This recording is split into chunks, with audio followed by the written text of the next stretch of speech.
आज जो lecture number 2 है, this is related to metrology and statistical quality control. आप सबको आवाज़ आ रही है मेरी? Yes yes sir. सर। वो स्क्रीन भी आप आ रही है शेयर सर। हो रही है ना मेरी वाली स्क्रीन? ठीक है, यस सर। बिल्कुल। ठीक है। मैं सिर्फ चेक कर रहा था कि आप लोगों ने अपने जो है ना ऑडियोज म्यूट किए कि नहीं। नो सर, हो तो हम आपको जवाब देते हैं फिर अनम्यूट कर देते हैं। ठीक है, ठीक है, सही है। लेक्चर नंबर 2 से metrology and statistical quality control, and today we will discuss basic concept of quality, metrology and HQC which is statistical quality control. ठीक है, बिल्कुल बेसिक से हम स्टार्ट करेंगे, बिल्कुल बेसिक से, डायमेंशन और स्टैंडर्ड्स और इस तरह की सारी चीज़ें हैं आज के लेक्चर में।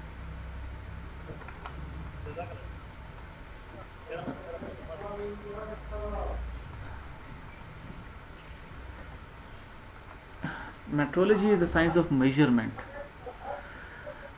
जो मेजरमेंट हैं किसी भी चीज़ की, यूनिट्स हो गए, स्टैंडर्ड्स हो गई, असल में जो क्वालिटी का जो सबसे बेसिक जो टर्म है विच इज़ मेट्रोलॉजी। अगर हम वो डेफिनेशन पढ़ें क्वालिटी की, जो बिल्कुल बेसिक डेफिनेशन है कि क्वालिटी क्या है, नंबर ऑफ़ कंफर्मिंग यूनिट्स, और एक ये है कि अगर हम डायमेंशंस के थ्रू उसको चेक करें क्वालिटी को, इंडस्ट्री में होता भी इस तरह है। मैं अक्सर एग्जांपल देता हूँ आपको मार्कर की। मार्कर की अपनी एक लेंथ है, अगर वो उस लेंथ से ज़ाहिर बात है बिल्कुल शॉर्ट होगा या बहुत बड़ा होगा तो वो मार्कर की क्वालिटी जो है ना वो नहीं रहेगी। उसको हम कहते हैं इम्परफेक्ट प्रोडक्ट्स। ठीक है, डिफेक्ट्स कहते हैं इसको, या जो है ना ये पुअर क्वालिटी प्रोडक्ट होगा। ठीक है, तो उसकी जो डायमेंशंस हैं वो सारी चीज़ें किस में आ जाती हैं? वो आ जाती हैं मेट्रोलॉजी में। That's the reason it is called science of measurement. History से शुरू करते हैं। इसमें बड़ा मज़े का प्रेजेंट इस स्लाइड्स में गिवन है कि किस तरह जो है ना लोगों ने जो है ना इस मेजरमेंट की तरफ आए। Prehistoric people didn't have time to measure. बस वो जी जिनका उनका चीज़ जो चाहता था वो करते थे, बना देते थे। जैसे आप देख रहे हैं पिक्चर्स में, पुराने ज़माने के लोग, उस वक्त जो है ना मेजरमेंट का कोई असूल नहीं था, ना कोई उसकी जो है ना फाउंडेशन थी, ना कोई उसकी फंडामेंटल्स थी, ना कोई प्रिंसिपल्स थी कि मेजरमेंट होनी भी चाहिए कि नहीं होनी चाहिए। बस जो जी में आया बना दिया, जिस तरह भी बना दिया। ठीक है, but over time people started growing foods. यही बात है, फूड इज़, मैं सबसे जो ज़रूरी बिज़नेस है वो क्या है? फूड का है आजकल। तो विद रिस्पेक्ट टू टाइम जो है ना लोगों ने एग्रीकल्चर की तरफ आए, लोगों ने जो है ना फूड की इंडस्ट्री की तरफ आए, and also developing permanent settlements. घर बड़े बड़े बनाए हम लोगों ने। ये पिक्चर्स जो है मिस्र की हैं, इजिप्शियन किंग्स और इस तरह के जो लोग थे उन्होंने जो है ना वो ज़ाहिरी बात है महलात और इस तरह की चीज़ों में जो है ना इन्वेस्टमेंट शुरू की। So they needed a system of measurement. ये इंसाफ की तरफ और जस्टिस की तरफ, कि किसी के पास पैसे हैं तो किसी के पास नहीं हैं, किसी के पास एक काम है अगर वो कर रहा है तो उसको उसके कितने पैसे मिलने चाहिए और क्या होना चाहिए सिस्टम, एक सिस्टम की तरफ होगा अगर। और there would be a violent और एक्सट्रीम डिसऑर्डर। अगर ये सिस्टम ना हो तो क्या होता? लोग आपस में लड़ते झगड़ते अपने हक के लिए, अपने इंसाफ के लिए, जस्टिस के लिए। जो उसने काम किया उसका उसको सिला नहीं मिला तो उसके लिए लोग भी जो है ना आहिस्ता आहिस्ता अवेयर होते गए, एजुकेट होते गए। ठीक है, that is the history of measurement. फिर लोगों ने जो है ना डिफरेंट मेजरमेंट की तरफ आ गए कि क्या होना चाहिए। कुछ एक डायग्राम है, पुराने ज़माने के लोग जो है ना ये कोई मेजरमेंट की कुछ वो हैं पिक्चर्स हैं। इजिप्शियन क्यूपिड अगर आप देखें, दे यूज टू बिल्ड पैरामिड्स। अगर आप इसकी शक्ल को देखें, इस पैरामिड्स को, ये जो फिगर गिवन है, तो इसको बड़े मेजर्ड तरीके से इन्होंने बनाया हुआ है। And there was a rule, missed calibration was punishable by death. ठीक है, इसीलिए ये जो पैरामिड्स हैं ये बड़ी मज़े की जो है ना एक ख़ास डायमेंशंस के साथ और मेजरमेंट के साथ बनाई गई हैं, प्रिसाइज हैं, एक्यूरेट हैं। उस ज़माने के लोग भी आहिस्ता आहिस्ता जो है ना इतने मेजरेबल हो गए थे। Fast forward 5000 years to current measurement systems की तरफ हम आ रहे हैं अभी. Importance of dimension and units. Measurement लोग किस तरह करते हैं, ज़ाहिरी बात है इसकी कुछ डायमेंशंस होती हैं, यूनिट्स होती हैं, इसके थ्रू करते हैं. जैसे कोई भी चीज़ हो, आप अगर उसकी लेंथ है तो कुछ मीटर में होगा, सेंटीमीटर में होगा, फुट में होगा, फीट्स. या अगर उसका वेट है तो केजीज में होगा, ग्राम्स में होगा. ठीक है. Any physical, very basic definition, any physical quantity that can be characterised by dimensions. इस लेक्चर में आप बिल्कुल बेसिक पढ़ेंगे मेट्रोलॉजी को, जो अक्सर आपने पढ़ा होगा, एफएससी में भी पढ़ा होगा, मैट्रिक में भी पढ़ा होगा, अगेन बीएससी में. But this is the foundation of the quality. ठीक है. Any physical quantity that can be characterised by dimensions. The magnitude assigned to the dimensions are called units. या डिफरेंट सिस्टम्स हैं. First is the metric system, इसको हम SI units भी कहते हैं. Some basic dimensions such as mass, length, time, temperature and selected as a primary or fundamental dimensions, while other which are velocity, energy, volume which are derived or secondary dimensions, क्योंकि ये derived होते हैं इन्हीं basic primary fundamental dimensions से. ठीक है. और इनके यूनिट्स भी गिवन है और इनके प्रीफिक्स भी गिवन है कि tetra 10⁻⁵, giga 10⁻⁹, mega 10⁻⁶. So we can measure any dimensions, any length, temperature, time, volume, energy, velocity through these different types of units and dimensions. What is the metric system? The 7 base units, mass, length, time, temperature, electric current, amount of substance, luminous intensity. इनके units भी given हैं. So this is the international system of measurements, इसको हम SI units कहते हैं. What is the importance of dimensions and its units? Metric SI units, a simple and logical system based on a decimal relationship between various units. In this system, it has no apparent systematic numerical base and various units in the system are related to each other, rather arbitrarily, which makes it confusing and difficult to learn. For example, 1 foot is equal to 12 inch. ठीक है. So English system में क्या है कि इसमें जो है ना ये फीट सिस्टम आ जाता है जो 12 इंच के बराबर है और फीट माइल्स में कन्वर्ट होता है और गैलन जो है ना क्यूटी में कन्वर्ट होता है. I don't know what is QT. ये बताएगा what is QT? 4 QT is equal to gallon.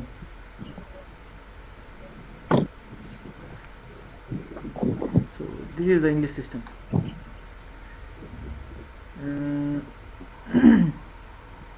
आप सब सुन रहे हैं मेरी बात? मेरे लेक्चर सुन रहे हैं सारे? Yes sir. अच्छा. तो मैं किसी से भी जो है ना किसी टाइम कोई क्वेश्चन कर सकता हूँ, चाहे वो इब्राहिम खटम हो या वसी अफरीदी. नहीं आया अफरीदी? अफरीदी आया हुआ है? जी सर अब आ रही है. वसीउल्लाह अफरीदी आया हुआ है? ज्वाइन किया उसने कि नहीं? गुरु सर किलेशी फेक नुम नरागले ही सब पता नहीं लगी. आपको बेंदा डुबुगी तश्ता दे Wasiullah Afridi sta. Response number के खिलाड़ी देगा ना बस जाने लॉगिन करे दे बस गेप शेयर से लगता फिर की चीज ना ऑडियो ये बंद लगा. ऑडियो यागा ऑन करे ना सिर्फ ऑडियो चलना वर्जी लगा. सर